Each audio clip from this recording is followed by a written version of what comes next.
হবে ইসলামের বাংলাদেশ, আগামীর বাংলাদেশ হবে কোরআনের বাংলাদেশ। এই আশাবাদ ব্যক্ত করে আজকের মতো বিদায় নিচ্ছি। নারায়ে তাকবীর, নারায়ে তাকবীর, নারায়ে তাকবীর। আবারও দেখা হবে, আবারও কথা হবে ইনশাআল্লাহ। বিজয়ের পথে যাত্রা শুরু, জীবন অথবা মৃত্যু। আসসালামু আলাইকুম।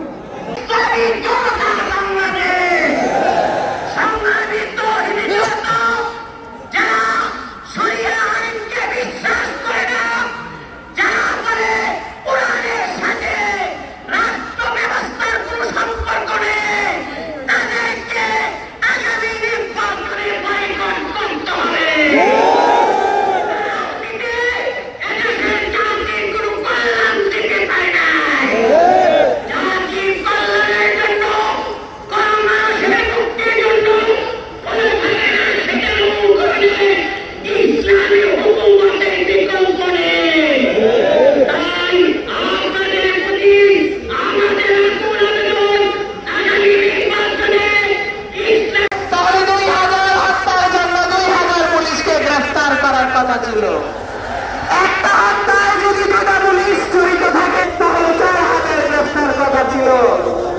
এই পছন্দই আমাদের সরকার যেটাকে বলি আমরা কই না খুনিদেরকে সাধারণ সুন্দর হামদে বাড়িতাল আমরা শুনলাম।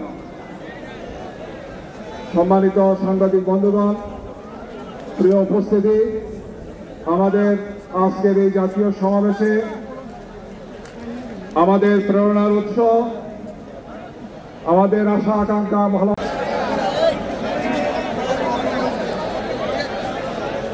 আসসালামু আলাইকুম ওয়া রাহমাতুল্লাহি ওয়া বারাকাতুহু।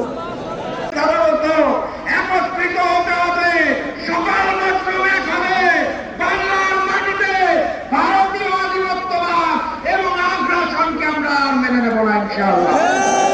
আর দাবির সাথে নতুন দুই দাবি ব্যক্ত করে আগামীর বাংলাদেশ হবে ইসলামের বাংলাদেশ, আগামীর বাংলাদেশ হবে কোরআনের বাংলাদেশ। এই আশাবাদ ব্যক্ত করে আজকের মতো বিদায় নিচ্ছি। নারায়ে তাকবীর, নারায়ে তাকবীর, নারায়ে তাকবীর। আবারও দেখা হবে, আবারও কথা হবে ইনশাআল্লাহ। বিজয়ের পথে যাত্রা শুরু, জীবন অথবা মৃত্যু। আসসালামু আলাইকুম। সমাবেশের সম্মানিত উপস্থিতি, আপনারা দেখেছেন বিগত 7 বছর ফ্যাসিস্ট স্বৈরাচার হাসিনার মাধ্যমে দেশ শাসন শুধু তাই নয়, 2021 সালে আন্দোলনে শহীদ আনাসের পিতা শাহরিয়ার খান পলাশ এখানে উপস্থিত আছেন। এর পিতা জনাব আবুল হাসান এবং ভাইস চেয়ার বাংলাদেশের ইতিহাসের সর্ববৃহৎ এই জাতীয় সমাবেশে সম্মানিত সভাপতি বাংলাদেশে জামাতে ইসলামী পাখিরা নতুন